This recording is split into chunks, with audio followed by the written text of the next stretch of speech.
Hey everybody, welcome back to Quest for Peace. I'm Iyaz Akhtar, and I haven't done this show in a while. And today I am very happy to have my best friend in the world on today, Robert Borgesi or Borgesi or however you want to say it, because I always screw it up.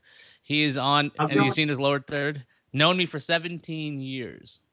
So first thing I gotta do is apologize for knowing 17 years. So if anybody knows me pretty well, it's him. And Rob, people don't know you at all. How would you explain yourself to human beings? Explain myself to human beings. Mm-hmm. I am in my real life a dentist, and I do that for a job. I don't consider that my life. I have a ton of hobbies, which kind of define me. I work on cars. I like to build my own furniture. I spend a lot of time by myself, but obviously, since I've known you for 17 years, I like hanging out with other people sometimes. Now, as long as we've known each other, I know that you have been super chill, super calm, and I have no freaking idea why you are so calm. I mean, you've known me. I've calmed down a bit, which I know people find strange because I'm nowhere near No, as a hothead as I used to be. absolutely. You've calmed down a ton since college. Yeah, so I mean, Rob's known me since I was about 18, so that is scary. How are you? How were you so calm in back even in college? I mean, that's basically where people are stupid and young and basically raging hormones. But you were like the chillest guy I knew, still are. How did that even work? Truthfully, I think it's how I grew up. I grew up in a big family. I had four siblings, two parents, and they were always friends over the house. And rather than try and get a ton of attention, I kind of kept to myself because I never really got any attention.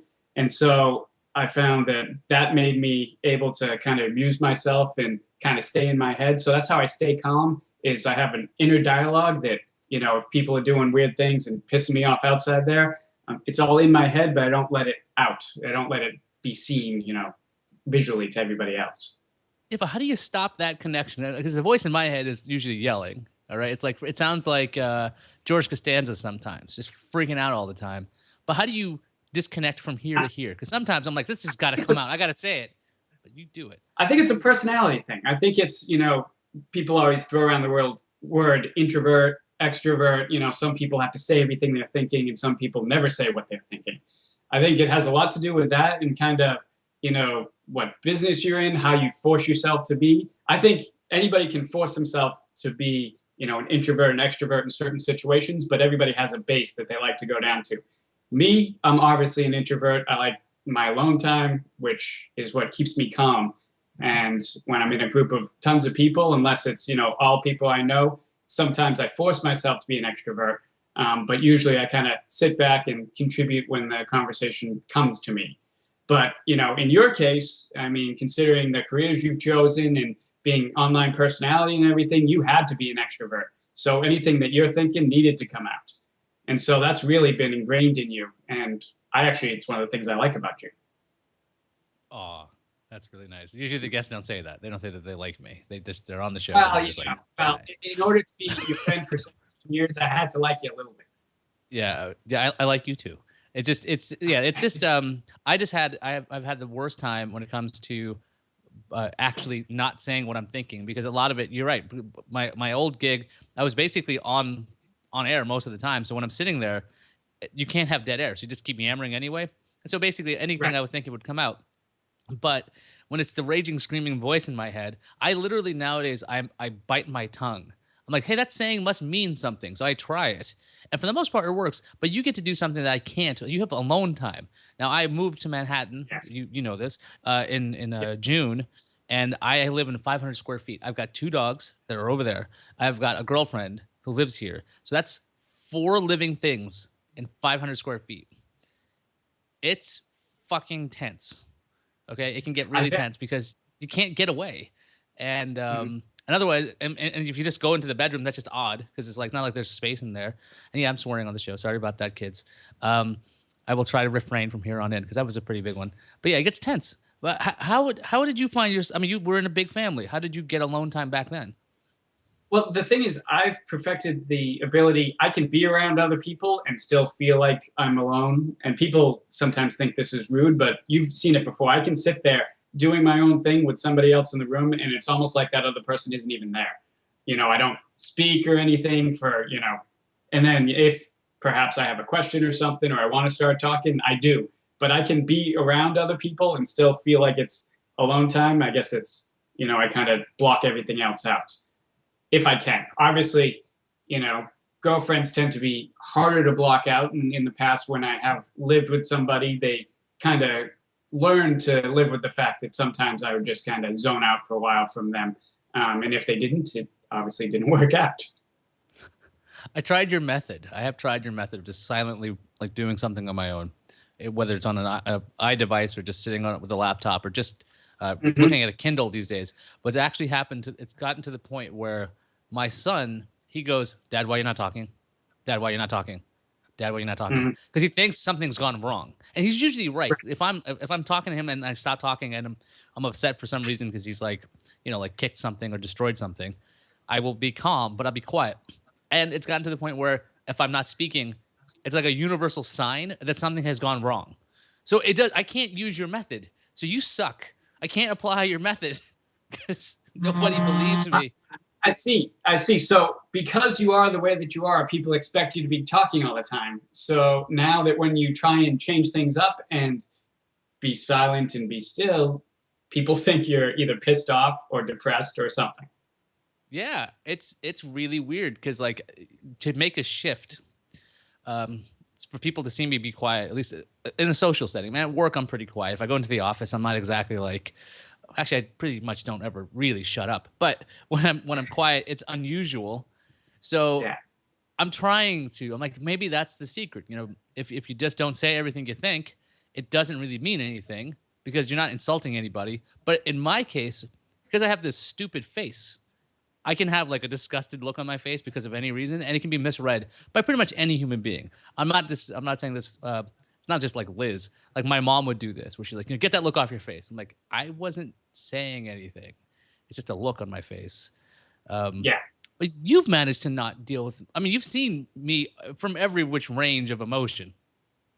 And how did you deal with that? Because I mean, I was like crazy. I mean, I'm pretty crazy now. Well, early on, I had to learn your moods. Obviously, when we first lived together, I didn't understand how easy it was to make you blow up and get in a bad mood. But once I figured it out, I knew that all you needed was time. Let you run its course, let you flip out, do your thing, and then eventually you'd come back down to earth. I wasn't your, girlfriend, so I didn't have the job of trying to calm you down. All I did was I shut up when you got pissed off. Sometimes it was actually amusing, depending what was pissing you off. Whether it was some Australian guy being cast as Wolverine, or the Godzilla script that got released early, and you were like, "This is terrible." But yeah. So for those of you who don't know me very well, if you think I'm hot-headed now, Rob has seen it way worse. And yeah, I was yelling. I remember we were in our dorm rooms. I came out and I was yelling like about he's pregnant. He's pregnant. They're making Godzilla pregnant. What is this? And I was swearing up and down. And so that actually happened. And then I also found out that there was this Australian fellow who was a singer dancer fellow who became the candidate or became Wolverine. I'm like, this is not going to work. He sings and dances. You can't have a singing, dancing Wolverine. I was very wrong. So which is also why when they cast Heath Ledger as Joker, I was like, you know what? I'm gonna give it a chance. I think that sometimes maybe I'm wrong. Much later, but yeah, the time thing. I wish that worked nowadays. Like the timing thing. I need a lot of time to go through something. I just realized this week. Like I like being irritated at times. On this quest for peace thing, like I've been trying to get like calm for the past like 6 years. I just turned 35 on October 5th, and I'm like, okay, midlife crisis time. And as Rob put it, you're halfway to 70. So I was like, thanks, jerk, because I didn't think of it that way. So I'm halfway to 70, and I realized something. I'm like, look, I've been trying to be something awesome for 6 years. I'm not really there, but I realized like I like having the moods, and like, yeah, I can be up and down, but there's nothing really wrong with that, especially if like the way you're explaining it. You've known me, so just because I blow up doesn't mean like I'm gonna destroy the world. It just means that like okay, I'm just a little upset and I can get past it. Just let me have a little Mhm. spike of stupidity and then we can move on. Otherwise, if you analyze it to death, yeah. How did you not analyze me to death and go, dude, this guy is crazy. He keeps flipping moods left and right. And I was never diagnosed as bipolar, by the way, which is weird because I have talked to therapists and they're like, no, you don't have you're not bipolar, and you don't really have you got some extreme emotions, but you don't really seem to exhibit any of the things, which I thought was pretty surprising. How did you withstand that? And how did you not think, hey, this guy is nuts? I kind of liked it. It was kind of refreshing because you said what was on your mind, and I knew exactly what kind of mood you were in. You know, some people you never quite know what's going on. With you, it was always cut and dry. He's angry, he's happy, he's sad, he's bored, whatever. I mean, it was just, I don't know, like I said, it was refreshing. And that's how I got used to it. You know, I just knew that, you know, whatever you were feeling, I was going to know that that's what was going on, and that's easier to deal with for me. Well, and you seem pretty calm, like I've said again, and you do a lot of hobbies, and that seems to fill your Mm-hmm. time. Do you Mm-hmm. find that do you find that kind of like cleared your mind when you do that? If you're in a bad Yeah. mood, what do you do? Was there a hobby you go to first? Well, lately it's been working on my car. I have a Jaguar, which means it constantly is broken down and needs something done to it. I find that very calming, you know, because working on vehicles, there's an aspect of finesse, but then there's also an aspect of aggression when you know you're trying to get a bolt out that's stuck and you're hammering on it or something. And then there's also the problem solving aspect of when a bolt is stuck, how the hell am I going to get this thing out? You know, it's actually what I've been doing this weekend. I've been changing out the rear shocks on the car, and one of the bolt was stuck, and it took me half a day to get it out. But man, it's such a good feeling when that thing finally came free. The other thing I do lately is exercise. I mean, if I'm really angry or stressed, you know, I go, you know, do a P90X or a, you know, insanity workout and or run on the treadmill or run outside if the weather's nice. And I've always done that, and I found that's how I really, you know, calm down is just, you know, sweat it out pretty much. I tried the exercise method. Today I think is day 9 of insanity for me straight, so I'm going to be doing that tonight. I had to put that as a priority. There were like a couple of things that make me sane.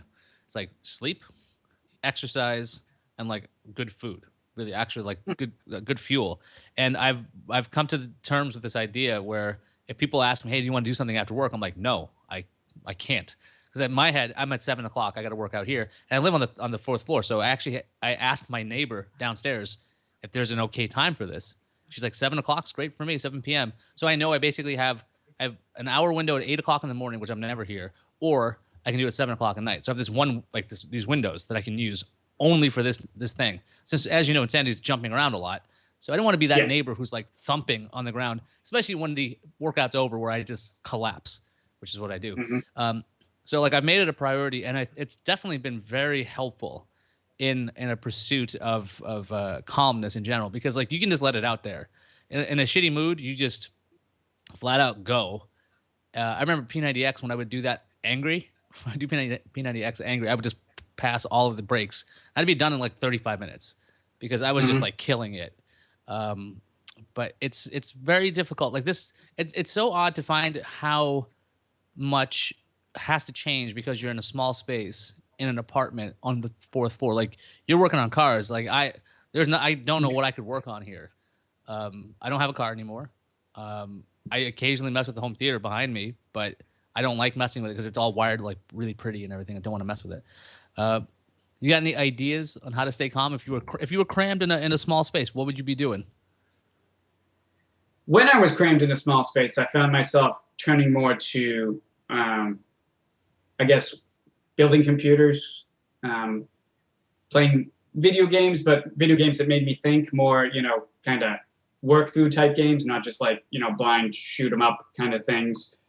Um, you know, kind of keep my mind busy. And as far as the exercise, when I was in a small space, I switched from the jumping because of the problem with the neighbors to more of something weightlifting. And then I would run outside, which would be my thing. You know, that's how I'd get my cardio, and then I'd just get um, my weights done for, you know, bulk. Not that I'm that bulky, but you know what I mean. Yeah, Rob can like easily weigh like 100 pounds if you don't feed him. He just drops weight like you wouldn't believe. Fastest metabolism I've ever seen. Just ridiculous. You're still got a fast metabolism at 35 now? Yes, I have to. I still have to. You know, I have to. If I exercise, I have to make sure I eat enough, or I lose weight at a very fast pace. And people will hate you now. So you're calm. Yes. You're Sorry about that. You're fixing cars. You're running in Florida. It's all nice and humid over there. So it's not actually bad. It was 42 degrees this morning in Florida when I woke up. That's pretty chilly, actually. Yeah. People flipping out. They're like wearing like winter clothes here. I saw a lady today. I was walking around with the dogs this morning, taking them to the vet, and the lady was wearing like a big winter coat. It was probably in the 40s, and she had like the big furry hood, right? But oddly, she was eating ice cream with a cup and a spoon, and I was like, I literally, as we were walking by, I pointed at her because I was just so weirded out. But like, what? Like, that makes no sense. Why are you? Why? I guess it won't melt, so it's good. I just couldn't get my head around that. Well, how do you stay motivated, by the way? So you do work out a lot, and I know that you do because when I need. I found that I have a lot of stress at work. So I find out when I wake up in the morning, I like to do my cardio, usually go for a run, and then go to work. And then when I come home, I try and get in. Lately, it's been, body beast workout or, mixed in with some insanity for cardio in the afternoon. I find if I have to miss one, I'll miss the morning workout and go to work. But when I come home, I need to work out just to decompress from, the stresses of the day. And that's really been helpful since I started doing that. I find I sleep better. I find I deal with work better. And it kind of just, it's a good switch between work and home. Work, come home, work out, and then I'm ready to relax the rest of the night and go to bed. So that's been really helpful for me. Yeah, but what gets you, the fact that you can get better sleep and everything, but how do you just make yourself do it every day? Other than the fact that you know how it makes you feel. Because I know with workouts, like I know during it, if I'm flailing around and I see myself sometimes in a mirror, I'm just like, man, I do not look like the guys in the video right now. And I do not want to see me bouncing around with all the flab everywhere. But how do you stay motivated that you are actually doing it every day? Because it's these workouts are pretty killer. This isn't like a promo for this stuff. We do both like the Beachbody stuff, but how do you just keep doing it day by day? Because I could see something like after work at times, I'm like, I just want to come home, I want to sit on a couch and just like turn my brain off. I know workouts are good for that, but sitting on the couch, that's very attractive compared to busting your ass and sweating everywhere. Yeah. My thing is, I cannot allow myself to sit on the couch when I come home. Literally, I walk through the door, I take off my scrubs, and I put on my workout clothes, and I immediately work out. I find the days that I don't do that, I won't work out. If I sit down and turn the TV, I'm done for the night. I know it's kind of a motivation thing that if I take my scrubs off, my work clothes off, put on the workout clothes, and just go and do it, I get it done that way. It's not really how I motivate, but it's how I, keep myself doing it. If I don't do that, then I do sit on my ass and, watch TV and, eat something that I shouldn't, things like that. So it's really just, kind of routine, follow the routine kind of thing. So it's not really motivation. It's just a routine. That sounds like a good idea. Just routine. Like that's what I'm trying to build now. The 9-day streak is pretty good. I think today's day 9. So today's day 10. So it's going to be pretty hard. I'm not looking forward to it. But I know it's at 7 o'clock. So like I have an appointment effectively with it. It's in the calendar. I know what I have to do. Hopefully that'll turn out okay. Cause like I mentioned before, I hadn't drank for like the past week. Right? When I was working out, I'm like, screw it. I'm not ruining this. Okay. I'm not going to add in a bunch of calories with beer. Cause I love beer. Of all the alcohol to take, that's like the worst. Cause it's like, it has the most amount of calories, especially a double or triple IPA, tons of calories there. And it also leads to really poor food decisions at some point. If I have 2 or 3, bang, I'm like, I want to eat a pizza. It's like really bad ideas. So the past week or so, I just didn't have anything until the beer fest yesterday. And man, that was fun. I do find so the thing about being happy, trying to find peace and mental calmness, man, alcohol is such a freaking, it's such a, not a liar. What would you call this thing? It's almost like not an evil. It seems like it could be great for that. You're going to calm down, but it screws with your head so much that I'm like, I don't know if I should like drink regularly anymore. Like Like I like the idea of waiting a week. I'm thinking, what's for the next day? Basically today, because there's football is going to be on today. I'm like, I cannot drink during football because I will not work out tonight if that happens. Right. You like to drink too, and we've drank together Yeah. a lot. How do you Yeah. keep that in check? I find I pretty much confined it to the weekends now. And then it's kind of like you said, it's kind of I look forward to it. It used to be, come home, have a beer every night. Now it's, I try and not to drink alone. So I try and, save it for the weekend when I'm meeting up with other people or, watching a football game or, in Florida, college football is big. So it's usually Saturday night kind of thing. But yeah, it's kind of something I now have pushed to, once or twice a week so I can have something to look forward to. And also it's healthier, we're halfway to 70. Yeah, that is definitely. I was looking at. I'm going to stay healthier if I don't keep doing this because also the quality of sleep declines if you drink too much. Your skin looks like crap. There's a whole lot of stuff that happens with drinking, and I've looked at the evils of it. And I'm like, okay, I see that, but beer's really good. That's the problem. But this is what I hate about beer and alcohol in general is that it's really easily available, versus like Yes. if somebody sold a 6-pack of Filet Mignons and they sold it for $10, I probably would be really really fat all the time. Like it's just oh, it's just really convenient, right? And it's really easy. And like the thing is, I was analyzing this, and there was a time where like when I hit 30, I was freaking out. But we talked about this a long time ago, Rob and I. Rob was over, and we were like, what am I going to do? What am I going to substitute with if I want to get rid of alcohol? What do I do instead? We started drinking tea. Remember that? Yep. It worked for about a week. Tea. Oh, yeah. Tea was an interesting substitute because the idea was, what do I like about it? And we were talking about rituals. A lot of people go to coffee, but drinking coffee at night is a really stupid idea because like you're not going to sleep well anyway. So I was trying to figure that out. And then we came up with the idea that what I really get out of alcohol was turning my brain off because it just doesn't stop. That was one of the reasons why I was basically so freaking unhappy all the time. So my brain will create a problem that doesn't exist, and then it will analyze the hell out of it. So it creates this cycle of a problem. And so we started coming up with ridiculous things to do. And that's how I got into indoor climbing, which I really want to get back to. I found a place that's nearby. And it's a crazy substitute. But like the idea of relaxing. I finally found something. I looked it up online. I was curious what you think about it. That the thing that could replace drinking at night could be listening to music in your own collection, because you can just sit there kind of, it's the same kind of ritual, right? You're just sitting there and you're just taking something in. Like, I think that might be a really crazy but suitable substitute for just kind of vegging out. What do you think? Absolutely. I definitely could see, listening to music, especially you, because you're, really into your music and you like very varied kinds of music, and you also, play music, which might be another thing that helps you kind of turn your brain off and focus on something. If you were, playing the guitar or, practicing is always something, if I've enjoyed. I play the drums, so I find that when I'm playing the drums, if I put on some music and play along, my mind just kind of shuts off, which is really helpful when I need it to do that. Another thing I do similar to listening to music is I listen to books on tape. And I didn't realize until I got into it how much I enjoyed people reading to me.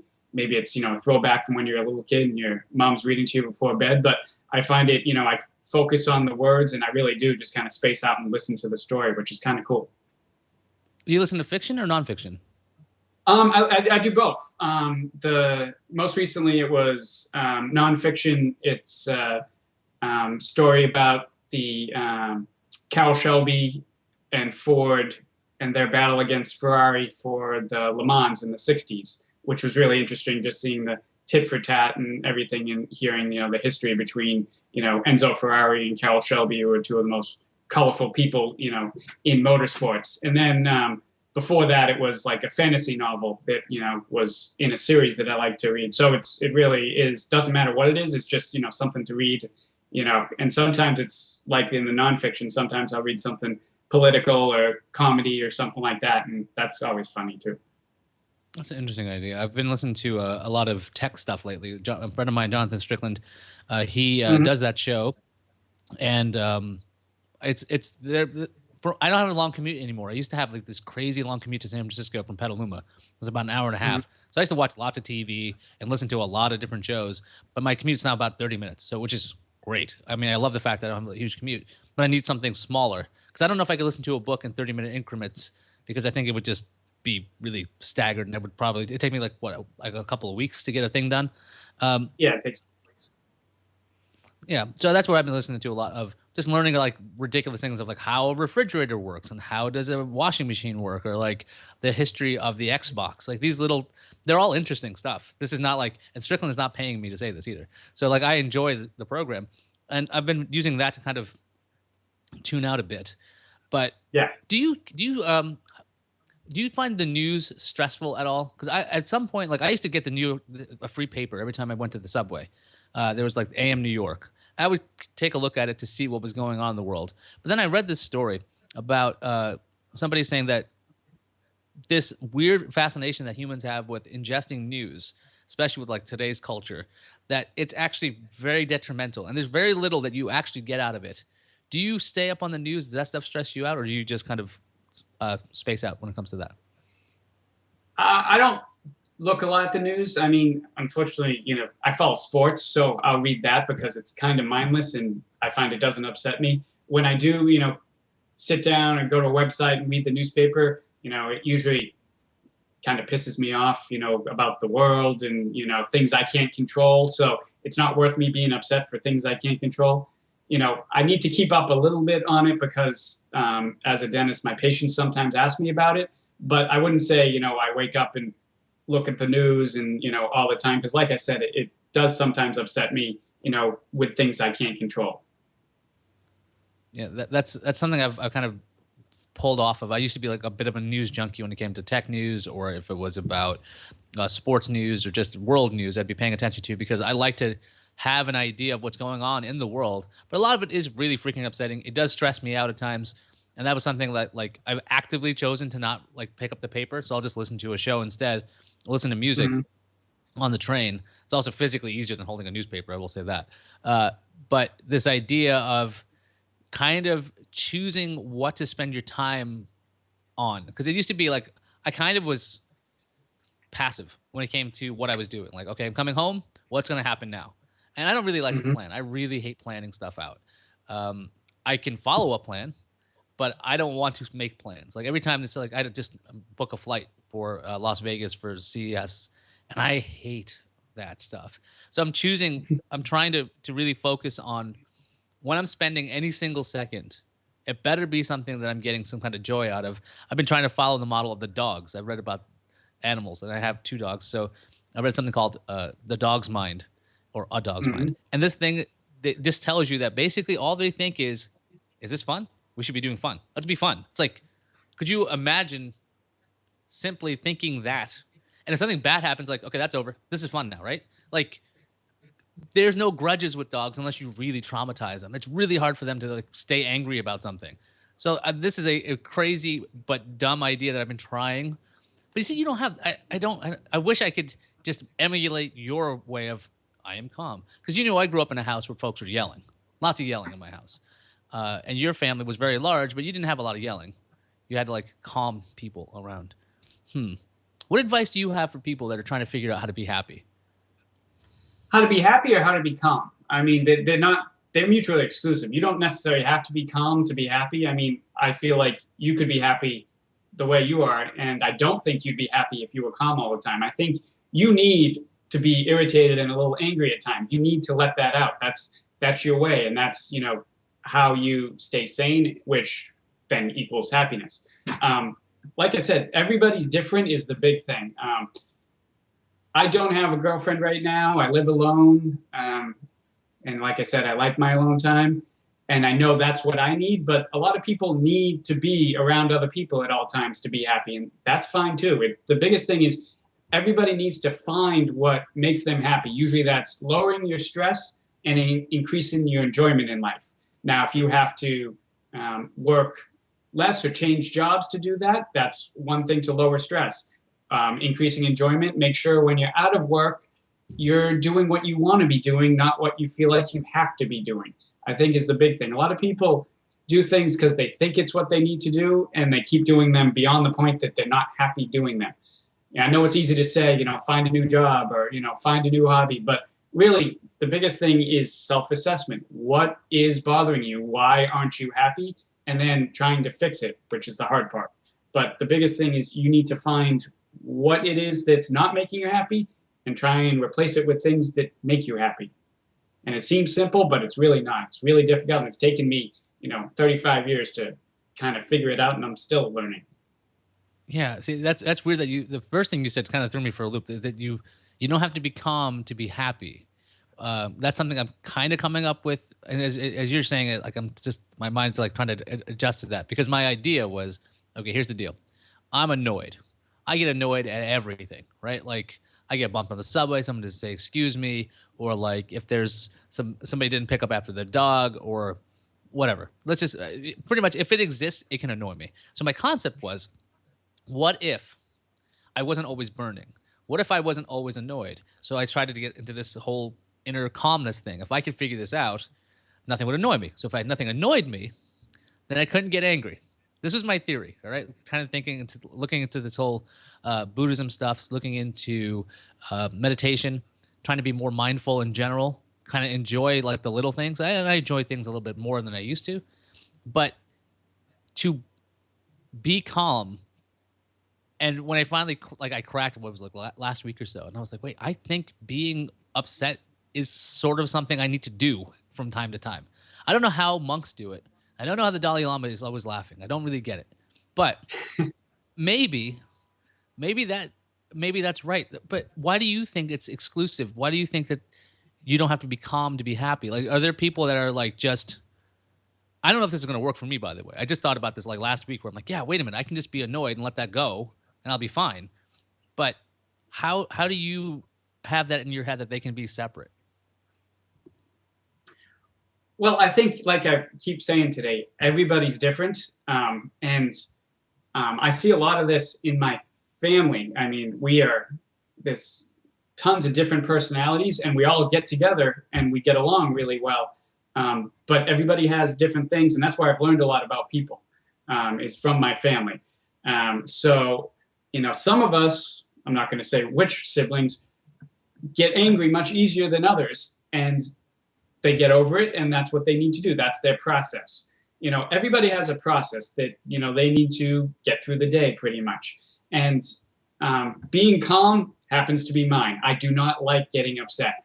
It bothers me. It makes my heart race, and I feel terrible afterwards when I have gotten upset and probably, said something to somebody that I didn't want to say. But, I like to please people. That's another issue I have. But, that's just one of those things. I don't like getting upset. But other people need to get upset to get over something. And if they don't, it just kind of builds on itself and builds on itself, and then they explode. And it's worse than it ever would have been if they just didn't let it out in the first place. So that's what I mean, being calm and forcing yourself to be calm is only if it's what you want to do. If you force yourself to be calm and you're not letting out something and you're letting it build and fester, you're not doing anyone favors, and you're going to make yourself less happy in the long run. So that's what I mean. You don't have to be calm. You just have to be able to deal with whatever's going on and help yourself get past it. So whatever your method is for doing that, that's what you need to follow. That sounds about right. I try to, again, I always go back to dogs. Like, I probably get snarly and angry. Like, it seems like the world's going to end. If you're around me and something's, and you see me upset, I mean, really upset. I don't mean just annoyed. If you see me upset, I am kind of, you don't want to be near me when I'm upset. Normally people don't do that. But if you know me very well, you go, okay, well, he's upset, but this lasts all of like 20 seconds. Like, I'm going to get really pissed for 20 seconds. But what happens now, though, is how you react. So when people respond to me angrily, when I'm angry, that's just going to set me off even further. That was something I found out. Like, if I'm upset and then people are upset at me for being upset, that will drive me insane. It's like, this is something I figured out. I'm like, when I'm met with anger, I get angrier. You must, okay, look, you're a dentist. There are jokes about dentists. I was a lawyer. There are jokes about lawyers. How do you handle dings? And like, I'm sure you've dealt with different difficult patients. How do you handle Hmm. that kind of stuff when basically you're not in control? These people are in your face and they're basically forcing you to deal with it. How do you handle that stuff? Truthfully, and this is interesting, we just had a seminar this week on our, work personality kind of thing, and I found that I'm actually a different person at work than I am in my personal life. I'm more of an extrovert at work. I'm more of a problem solver. Someone comes to me upset, and I find a way to make them happy by figuring out what the cause of their anger or disappointment with me as a dentist is. So I find, I guess what happens is, as a different person, as a different personality in my work life, I'm able to deal with things better. And I believe I adopted that personality to deal with, the particular challenges of the job, which is, a lot of times dealing with people who are unhappy or, in pain or things like that. And a lot of times, I try and put myself in the patient's shoes. I understand when someone's in pain, they're going to act much differently than they normally would. So I kind of give them a little bit more leeway because I understand, they're speaking from, a place of pain and anger, not from, a rational thought process. So, the biggest thing is, just kind of rolling with the punches, so to speak, in that environment where I might not do the same thing at home, if you know what I mean. Okay, but how? But what? Okay, so what do you mean your personality is different? What exactly do you do at work that's not you? Like I said, we're in a, let's give a hypothetical situation at home. If someone, came at me and, really started to try and start a fight, I might, be more quiet and, try and placate them and calm them down. At work, if someone came at me and started a fight, I would also be trying to calm them down, but I would also be standing up for myself and what I was doing and things like that, rather than being a little bit more introverted and meek and, just kind of taking it. Because if I did that, they would lose respect for me, as their healthcare provider, if you know what I mean. So I almost have to force myself to be a little different and be a little bit more aggressive and angry at times. I have, raised my voice and things like that to calm people down, especially if, I thought it was, getting out of hand and, they were insulting an assistant of mine or something like that. But, I find that I guess I'm just a little bit more type A personality when I'm at work because that's what the job needs. Wow. Okay, switching back between type A and type B because you're pretty much a type B, as far I as I've know, known I you. know. Like That's you're why I such a found chill it, dude. this personality, profile, with this work thing that they did. I found it interesting that in a work environment, there was various questions about, you as a person and you and your work environment. And almost everybody, in my office who took the test, they were a little bit different or a lot different at work than they were at home because, it's kind of, whatever you have to do to survive and, excel at your job sometimes takes, being a little different. Hmm. I mean, I think I'm a type A everywhere, pretty much when it comes Well, to things. I mean, at work, I'm a little bit more diplomatic than I am. So I'm the opposite. I guess I'm nicer at work, and I don't. The thing is, what I've found, what my biggest issue has been, and I think you know this pretty well, is that my expectations of the people closest to me are much higher than of other people. Like I always think they should be like way up here, and this was something that when I was looking into the whole Buddhist stuff, part of suffering is expectation. So my expectations are so freaking high that I can only be disappointed. That's a horrible thing. That's also one of the reasons why I was thinking, okay, inner calmness, and if I can somehow get these ideas out of my head, not think, oh, like, okay, well, this person didn't do this thing for me, and now it's way worse. You ever run into this kind of problem? I mean, how do you set expectations for others? I actually have a similar problem. I do expect more from the people I know better and care about. I have very high expectations for them, and I'm very often, let down or I get very upset. Whereas, if it was someone I didn't know so well, I might let it slide. The biggest thing is kind of catching myself before I get really upset. And this is also, once again, the introvert in my head thing. I can catch it before I lash out at somebody for, them perhaps not living up to this ideal I have in my head. The only problem is, sometimes this allows people to kind of walk all over me a little bit because I don't always come at them about whatever they're doing that's wrong. So I as myself, when I try and study myself and think about what I could do better, I could, stand up for what I want somebody to be a little bit more. Whereas in your case, I'm guessing it's more you fly off the handle and then maybe want to pull back a little bit when you realize, okay, maybe I, had my expectations a little too high. Truthfully, I think, you got to be somewhere in the middle. It's okay to have higher expectations for those that are closer to you, but you also have to be realistic about, just what those expectations are and can that person actually fulfill them, to that high standard you were putting them in. Sometimes I think about this idea that the people that are closest to me, they basically have to deal with the worst version of me, but the people that aren't close to me get to deal with a very nice version of me.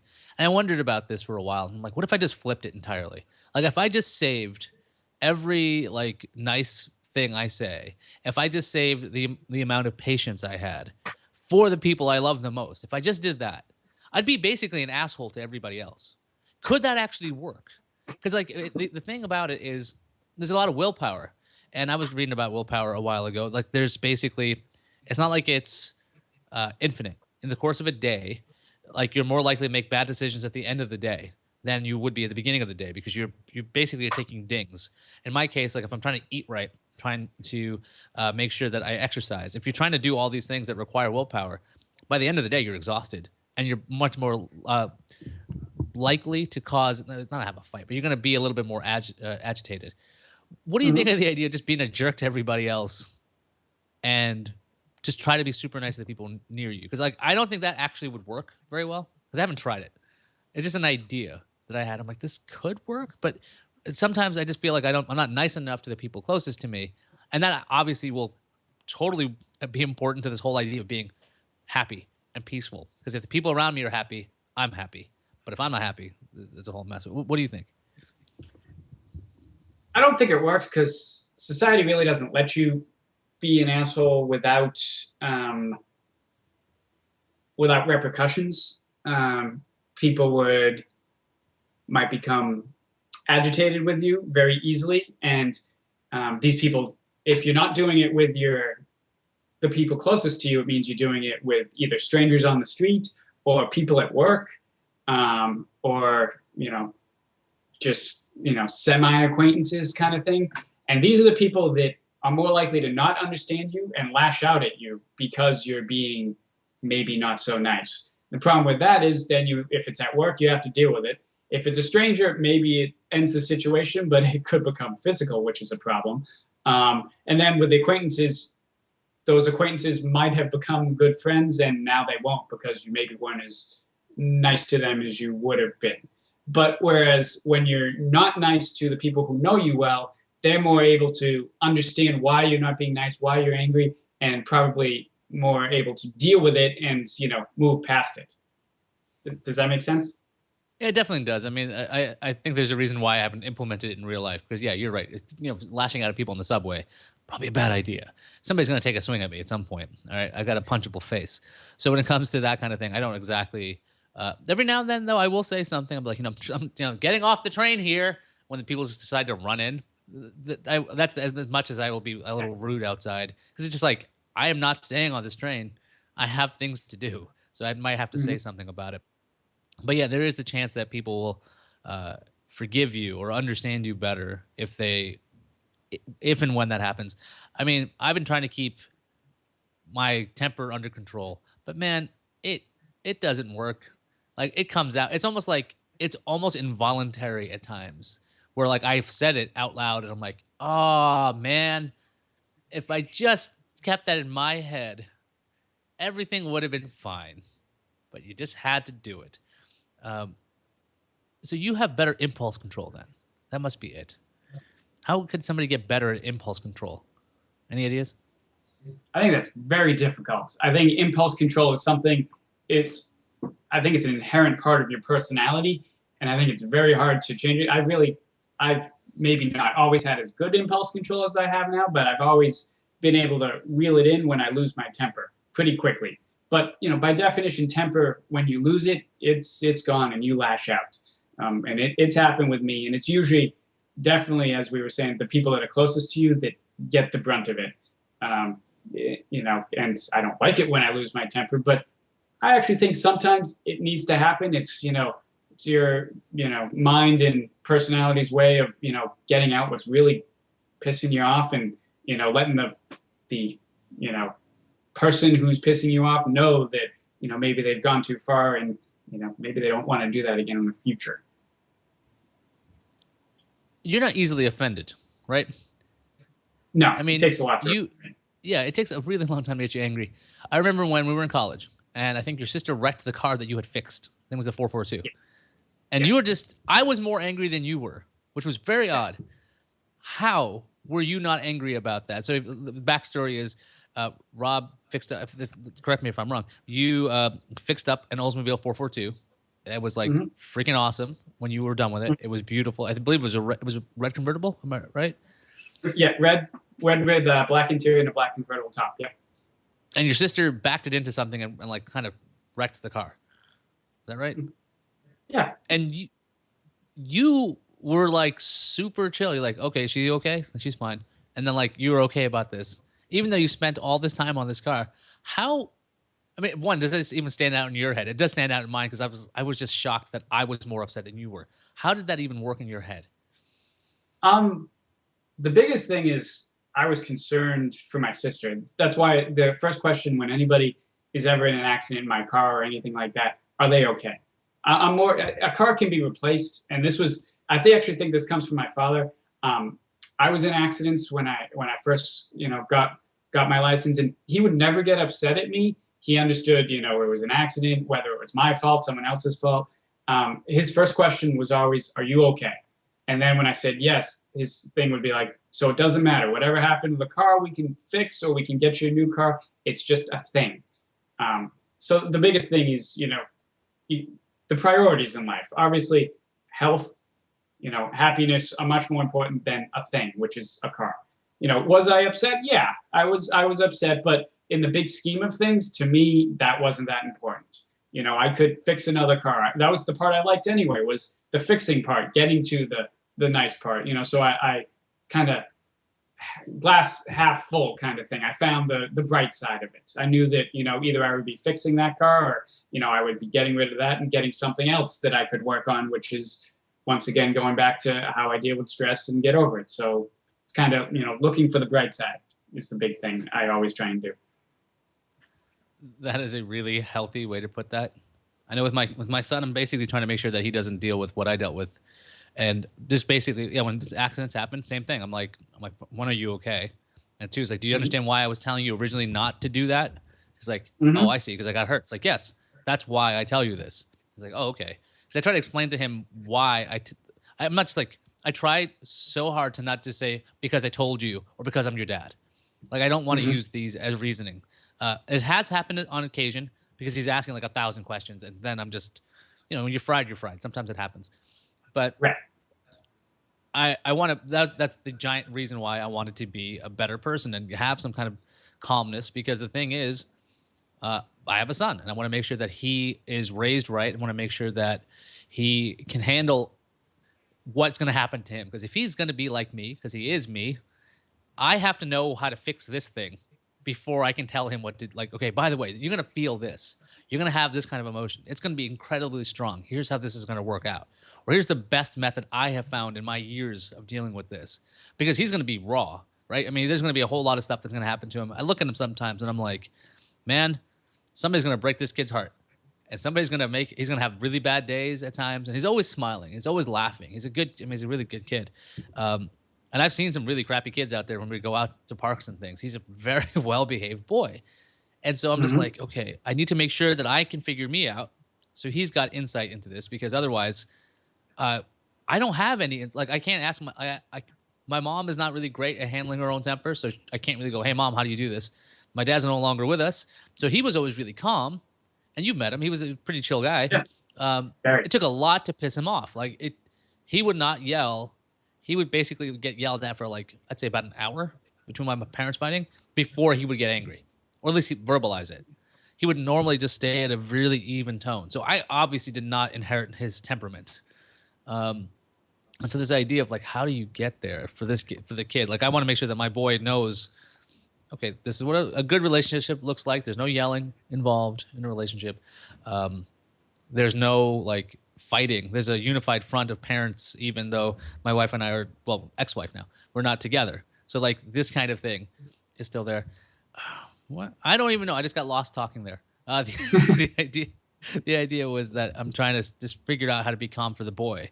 That's a big kicker. Like, okay, I don't have any more time to just go, hey, I can just be an idiot. I can just deal Mhm. with this, and one day nothing will happen. It's like, no, every freaking time I have this kid around, I need to make sure that I'm up to speed. Um, because that freaking changes you. You're like, okay, I got to deal with this all the time. It's not like this job ever ends, by the way. The parent's job doesn't end. This isn't like you get to go, okay, well, even though he doesn't live with me, it's like I'm still his dad, so I always have to deal with that. Um, hmm. So yeah, that's how you didn't get angry at your sister about that. Although I got very angry about it because I had I think part of this is about possessions, right? There was a time where I was lusting after this chair. You know the chair. I own it. It's over there. It's my Eames chair. I waited 10 years to buy this chair, right? So what happens when anything ever happens to it? I lose my freaking mind. It's just a thing, which is part of why I wanted to like just maybe I should just own nothing. This is another like I'm really as you know I'm really bad at moderating, right? Either I can have nothing or I can have all of it. So I'm like, what if I just didn't own anything? What if I just didn't have anything? So I tried to be a minimalist in some respects.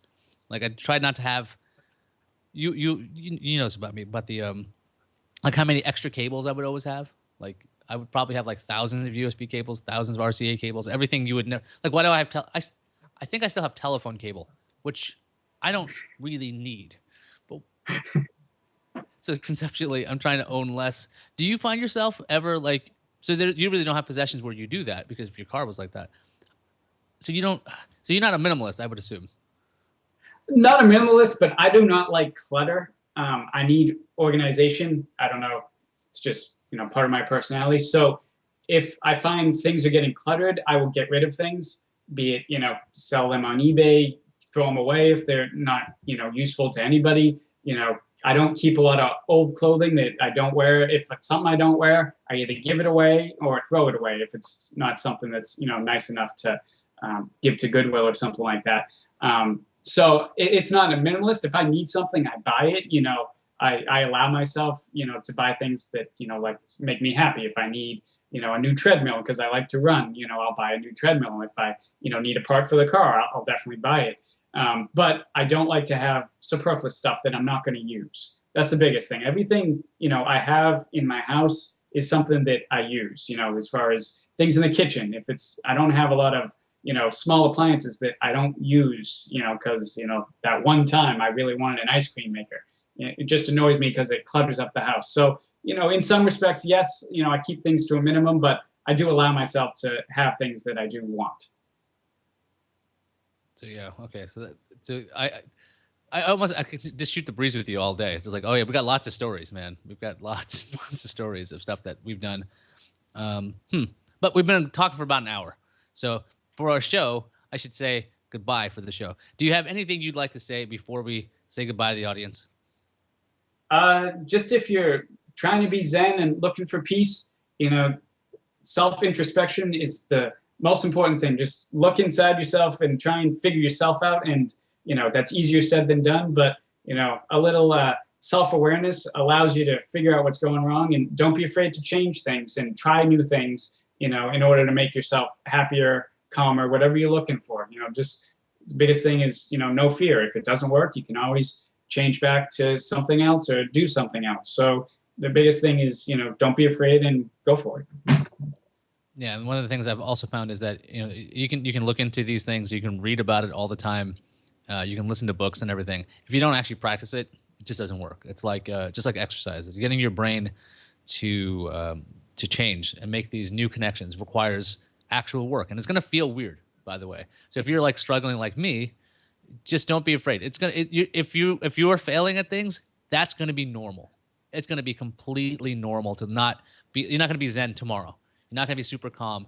You might just figure out like what I figured out. Like, okay, yeah, you know what, I can be irritated at times, and I need that because I need to let that out and then move on. Otherwise, it builds and it just will undercut everything else. So if you're failing, you're doing an okay job. Don't worry about it, everybody.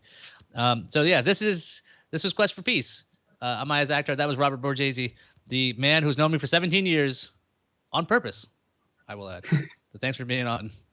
And I guess we'll see everybody sometime because I don't do the show very regularly. Sorry.